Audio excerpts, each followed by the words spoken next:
Bonjour, je viens vers vous pour vous donner envie de vous intéresser à des sujets qui sont un peu difficiles, mais je vais essayer d'être très simple pour vous donner envie.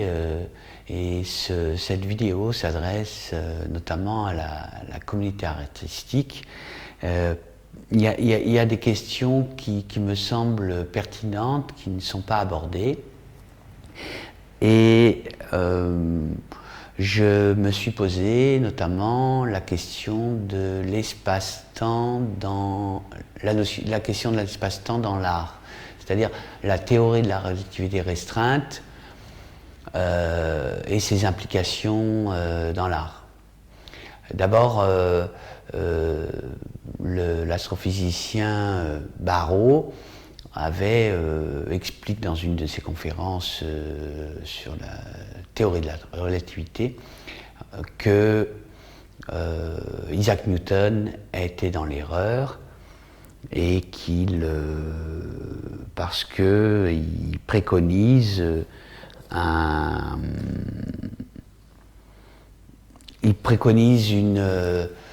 une feuille de route qui consiste à délier l'apparence et l'essence. Et puis, avec Einstein et la théorie de la relativité restreinte, on se centre dans une démarche qui me semble assez proche de Jean-Paul Sartre, qui consiste à penser que l'apparence révèle l'essence. Et lier les informations dont on dispose aujourd'hui de manière il est important d'avoir une démarche holistique, plus globale, et d'intégrer dans l'art des champs de connaissances.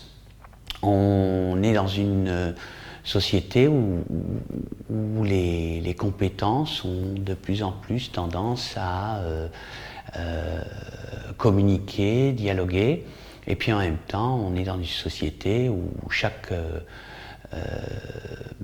champ de connaissances est en querelle avec d'autres champs de compétences, etc. Donc on est dans une société malheureusement de concurrence qui nous empêche d'avancer. Comme disait François Dagonnier, il faut aller puiser en dehors pour nourrir le dedans.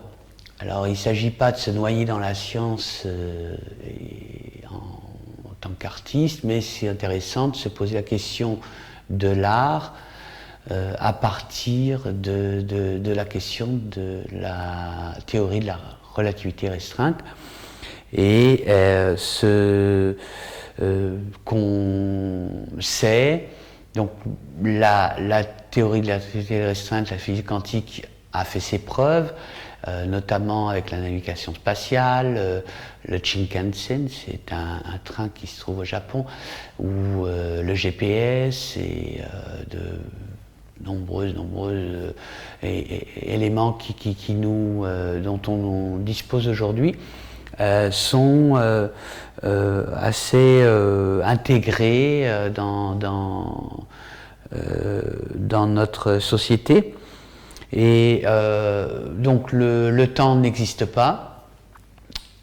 Le temps n'existe pas, c'est-à-dire que ici, dans cet atelier, si à chaque étage on met une horloge, les horloges vont différer légèrement.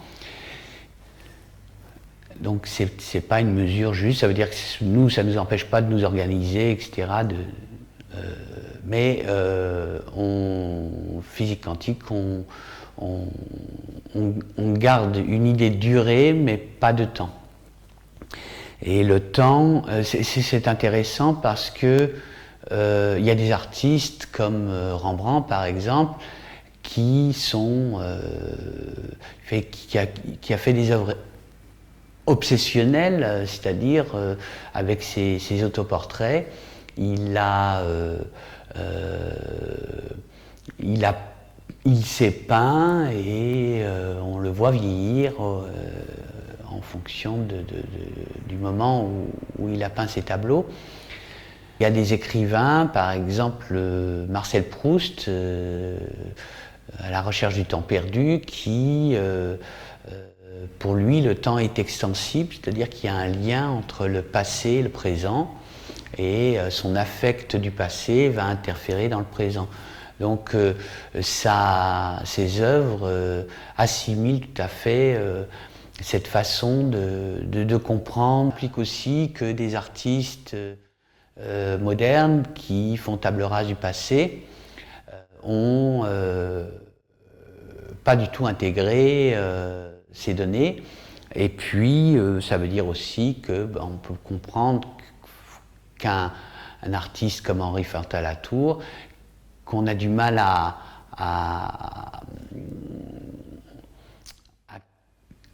comprendre parce que c'est un contemporain des modernes. C'est un artiste qui va avoir qui se délie de la question du temps. C'est un artiste qui s'inscrit dans l'intemporalité et qui se trouve en phase avec la théorie de la relativité restreinte.